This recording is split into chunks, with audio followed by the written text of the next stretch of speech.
जैसे ही आपने इस वीडियो पर क्लिक किया, ये तो तय है कि आप सोशल मीडिया से जुड़े हैं और खबरों की दुनिया में जा रहे हैं। लेकिन इंटरनेट पर आप और क्या क्या देखते हैं, वो तय करता है कि सोशल मीडिया आपको कहां लेकर जा रहा है।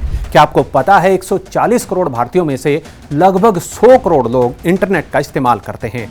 जिस गरीब देश में 19 करोड़ लोग भूखा सोते हैं, उसमें 50 करोड़ लोग सिर्फ सोशल मीडिया पर लाखों करोड़ जीबी डेटा हजम कर जाते हैं। आज हमारा खाना पीना, उठना बैठना, हंसना बोलना, कई बार तो जीना मरना भी मोबाइल फोन डिसाइड कर रहा है।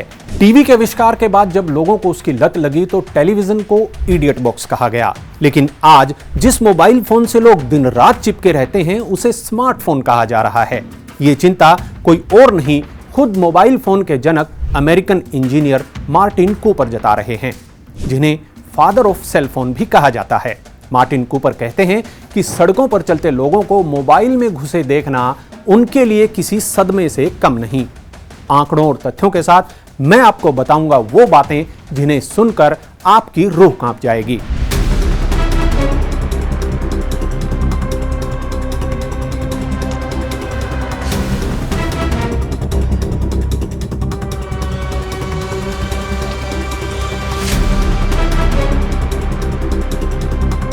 नमस्कार, न्यूज 18 एक्सप्लेनर में आपका स्वागत है। मैं हूं आपके साथ सूरज भारद्वाज। आज हम बात करेंगे सोशल मीडिया की।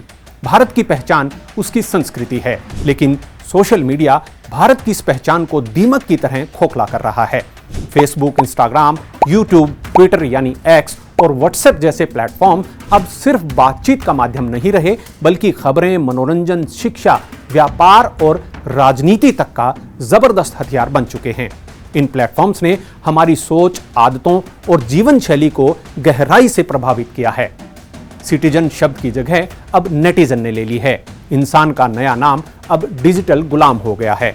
अब तो आलम यह है कि हमें कौन सी गाड़ी खरीदनी चाहिए, बच्चों की परवरिश या बूढ़े माँ बाप की देखभाल कैसे करें, ये भी हम अब चैट जीपीटी से पूछ रहे हैं।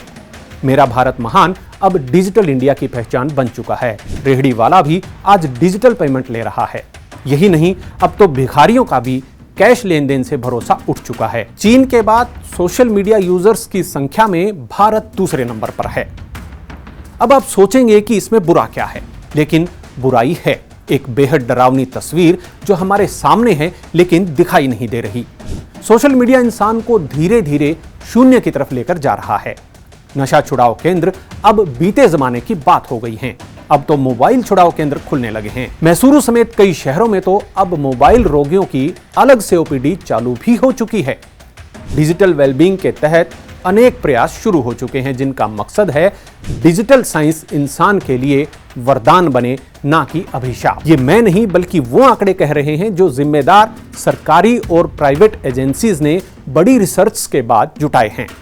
अगले हिस्से में वो खुलासे भी आपको बताऊंगा, लेकिन पहले जानते हैं इंडिया में सोशल मीडिया को लेकर कुछ इंटरेस्टिंग फैक्ट्स को। मार्च 2025 के ट्राई के आंकड़ों के मुताबिक 140 करोड़ भारतीयों में से 97 करोड़ भारतवासी इंटरनेट का इस्तेमाल कर रहे हैं, जिनमें 50 करोड़ से भी ज्यादा एक्टिव सोशल मीडिया यूजर्स हैं। आपको जानकर हैरानी होगी कि शहरों के मुकाबले गांवों में इंटरनेट का इस्तेमाल ज्यादा हो रहा है। लोगों की पहली पसंद व्हाट्सएप है, दूसरे नंबर पर इंस्टाग्राम है, जबकि तीसरी पसंद फेसबुक है। भारत में एक व्यक्ति रोजाना 150 मिनट यानी लगभग 2.5 घंटे सोशल मीडिया पर बिता रहा है। National commission for protection of child rights ने 2021 में मोबाइल फोन का इस्तेमाल करने वाले बच्चों पर एक स्टडी की। दिसंबर 2024 में संसद में पेश इस रिपोर्ट में खुलासा हुआ कि कैसे बच्चों का बचपन सिर्फ मोबाइल की स्क्रीन तक सिमट गया है।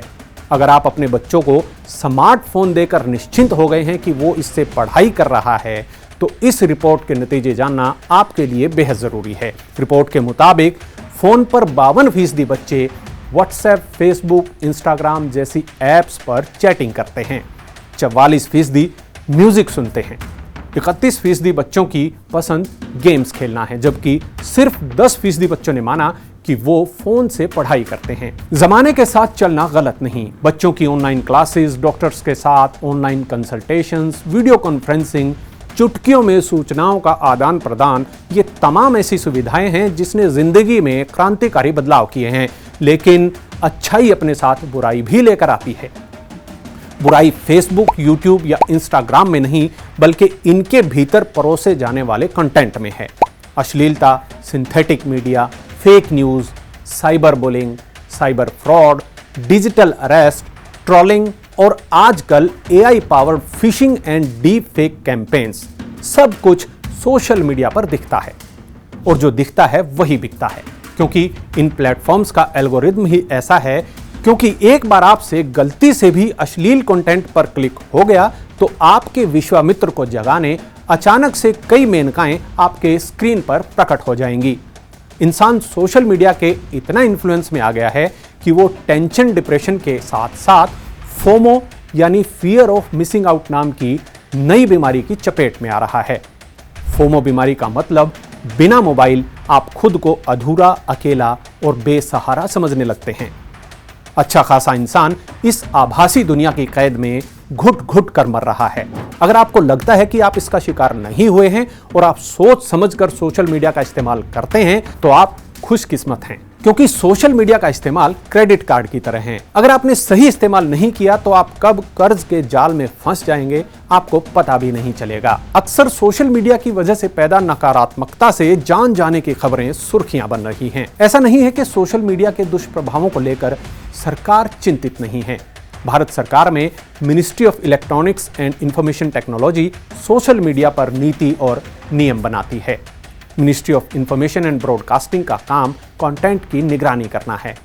इनके अलावा लॉ एनफोर्समेंट एजेंसीज जैसे साइबर पुलिस और CERT यानी Indian computer emergency response team अपराध और तकनीकी खतरों पर अंकुश लगाते हैं। बाकायदा नए खतरों को भांपते हुए IT कानूनों में संशोधन भी किए गए। IT rules 2021, digital personal data protection law 2023 और BNS यानी भारतीय न्याय संहिता की धारा 353 के तहत बने अनेकों कानून इन खतरों से निपटने में कानूनी सुरक्षा प्रदान करते हैं। लेकिन सोशल मीडिया का साम्राज्य इतना फैल चुका है जिसने कानून की हदों को भी पार कर दिया है। ऐसे में सोशल मीडिया के दुष्प्रभावों से बचने का रास्ता क्या है? जानकारों के मुताबिक इसका सबसे कारगर उपाय है सोशल मीडिया का सीमित इस्तेमाल करना। ना रहेगा बांस, ना बजेगी बांसुरी। सोशल मीडिया की लत से न सिर्फ आर्थिक और आपराधिक मामलों में बेतहाशा बढ़ोतरी हो रही है, बल्कि देश का भविष्य भी नैतिक पतन की ओर जा रहा है। हाल ही में संसद में ministry of electronics and information technology ने सोशल मीडिया के बढ़ते खतरे पर चिंता भी जताई और कहा, सरकार AI द्वारा संचालित डीप फेक, जिसमें सिंथेटिक ऑडियो, वीडियो और टेक्स्ट शामिल हैं, से उत्पन्न खतरों के प्रति सचेत है। ऐसी सामग्री किसी व्यक्ति की गरिमा, प्रतिष्ठा और निजता के अधिकार को गंभीर रूप से प्रभावित कर सकती है। यह सोशल मीडिया की विस्तारित भूमिका को लेकर भी चिंताएं पैदा करती है। संसद में यह भी जानकारी दी गई कि सरकार साल भर cyber security awareness month, safer internet day के अलावा साइबर अवेयरनेस डे जैसे जागरूकता अभियान चलाती रहती है। लेकिन कोई भी अभियान तब तक सफल नहीं होता जब तक उसमें जनता की भागीदारी ना हो। यहां तो उल्टा है, सरकार बार बार लोगों को समझा रही है और कह रही है कि सतर्क रहें, लेकिन सोशल मीडिया का बेवजह इस्तेमाल रॉकेट की स्पीड से बढ़ता जा रहा है।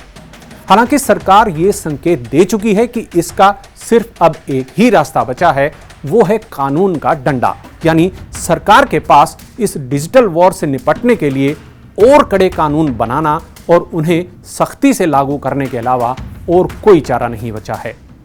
तकनीक हमारे लिए बनी है, हम तकनीक के लिए नहीं। सोशल मीडिया जरूरी है, लेकिन जिंदगी उससे भी ज्यादा। अब फैसला आपके हाथ में है। अगर आपको ये एक्सप्लेनर पसंद आया हो तो लाइक, शेयर और सब्सक्राइब करें और कमेंट्स में बताएं ताकि हम और बेहतर कर पाएं।